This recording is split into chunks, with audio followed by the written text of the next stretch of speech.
숫자병법은 임상유전학 전문의로서 35년간 희귀난치성 질환을 진료한 경험을 담은 종합의학 지식 콘텐츠입니다. 오늘 다룰 질환은 고쇼병에 대해서 말씀드리겠습니다. 이 고쇼병이라는 것은 1981년에 닥터 어니스트 고쇼에 의해서 이게 기술되기 시작해서 고쇼병 이렇게 이제 우리가 명명이 되었습니다. 리조솜 축적 질환 중에서 당과 지방이 이제 붙어 있는 것을 당지질이라고 그러거든요. 이 당지질을 분해하는 효소인 글루코세레브리데이스라는 효소가 부족해서 가수분해되지 않은 물질들이 쌓이는 거죠. 이제 이런 병들을 우리가 리소솜 축적 질환 이제 이렇게 말하고, 이 병의 이제 발생 빈도는 이제 상당히 드문 질환이죠. 그래서 보통 4만 명에서 6만 명에 이제 하나꼴로 이제 발생되며, 이게 이제 남자 여자 다 오기 때문에 이제 열성으로 유전되기 때문에 상염색체 열성 유전 질환이다 이렇게 말씀드릴 수 있습니다. 고쇼병은 제1형, 2형, 3형으로 나눠서 분류를 하거든요. 관련된 효소가 어디에 있는 것이 문제가 되나 이런 거에 따라서 제1형이 말초 쪽으로 많이 나타나고 2형, 3형은 이제 중추신경계 쪽으로 증세가 나타나죠. 제일 이제 흔하고 또 치료에 가장 반응이 좋은 것이 이제 글루코세레브리데이스의 이제 효소 결핍 중에 이제 제1형은 좀 증세가 좀 늦게 나타나요. 이제 가장 특징적인 것이 거의 뱃속에 비장이 꽉 찬다 할 정도로 이제 이렇게 커지고, 그 다음에 이제 이런 그 물질들이 골수에 가서 이게 축적되다 보니까 골수에서 만들어지는 혈소판이라든지 백혈구라든지 이제 피를 못 만드니까 빈혈, 그다음 백혈구가 떨어지니까 이제 감염에 이제 심각하게 오고, 혈소판이 떨어지면 이제 뭐 출혈도 이제 오는데, 출혈보다는 이제 빈혈하고 백혈구 감소가 이제 문제죠. 되게 1형에 비해서 2형은 좀 어린 나이에 나타나고 증세가 좀 빨리 나타나죠. 어린 나이에. 이게 나이가 어릴수록 또 잔여 효소가 이제 적으니까 증세가 좀 심하게 나타나죠. 중추신경계에 이제 영향을 미치면 경련이 잘 조절이 되지를 않아요. 3형은 그 잔여 효소가 이제 좀 더 있어요, 있기는. 근데 이제 증세가 이게 신경 쪽으로 좀 나타나요. 그래서 아이를 이렇게 보면 외안근에 이제 영향을 주기 때문에 눈이 위로 쳐들질 못해요. 이것 때문에 이제 또 다른 이제 신경 뇌 증세도 이제 나타나죠.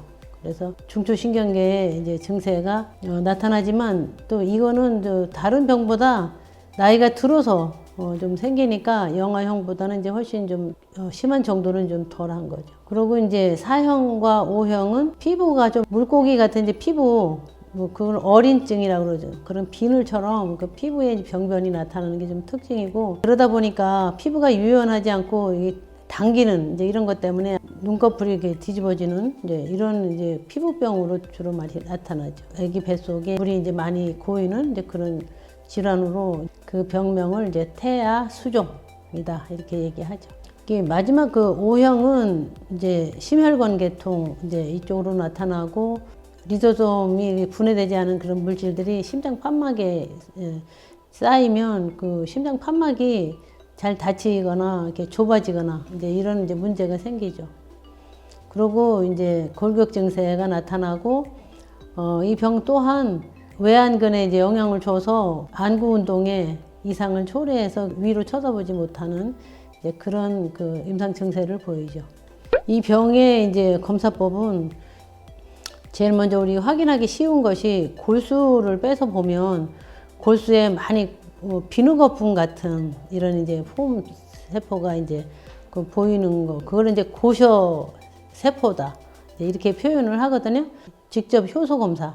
그 효소 검사는 그 여러 가지, 그러니까 백혈구에서 직접 할 수도 있고, 그 섬유 아세포를 키워서 이제 하는 수도 있고, 그런데 직접 이제 효소를 측정해서 우리가 진단을 내립니다. 이 고쇼병은 이제 그건 이제 효소를 어떻게 만드는가 하면, 이제 그 유전자를 이게 다른 빨리 자라나는 그 세포랑 붙여주면 계속 그 효소를 만들어내거든요. 이제 그런, 그러니까 유전자 재조합을 이용해서 이제 우리가 효소를 만들어서 치료하죠. 그래서 이제 이런 이제 치료는 이제 제일 처음에 그 치료제가 나온 것이 이제 이 고쇼병이거든요. 그래서 글루코세레브리데이스라는 이런 효소를 정맥으로 이제 주사해서 이제 치료를 시작하면 제1형일 경우는 아주 드라마틱하게 그 부르던 그 배가 좀 이제 줄어들고 간이라든지 비장에 그 쌓였던 것들이 다 좋아지고 빈혈이 해결되고, 그리고 이제 골격계통은 이미 이제 손상받은 부분이 이제 잘 안 돼요.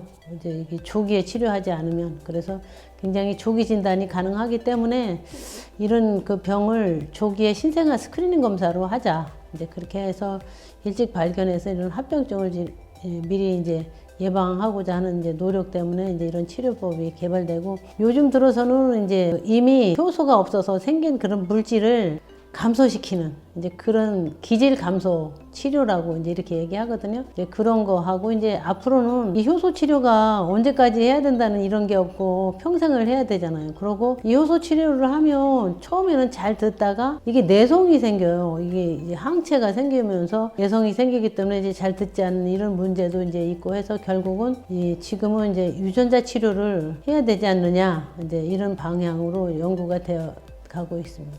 그리고 이제 전에는 뭐 골수 이식도 이제 물론 했었고, 알려진 치료로는 이제 일단 효소로 치료하고 기질 감소요법, 요거는 이제 먹는 약으로 하기 때문에 주사를 놓지 않는다는 것이 상당히 이제 큰 장점이죠. 물론 이제 그 약 때문에 막 위장장애 상당히 심해서 그 위장장애에 대한 그 개선을 같이 하면서 먹는 그 경구용 이제 투여제로 지금 이제 치료를 하고 있죠. 한 사람당 1년에 들어가는 것이 좀 싸진 것이 이제 1년에 한 사람당 1억 정도 이제 효소 치료가 들어가는데, 이건 정부 지원이 이제 되니까 이제 본인들은 이제 부담이 별로 없죠. 병이라고 했을 경우 부모님들은 병이 아닌 경우가 더 많고 일시적인 경우가 더 많으니까 반복 검사하시고 당황하지 말고 빨리 가까운 소아과 선생님하고 상의를 하셔서 침착하게 대응을 하시는 것이 중요하죠. 오늘 다룬 이 질병에 대해서 질문 사항이 있으시면 댓글로 남겨주시면 답변 드리겠습니다.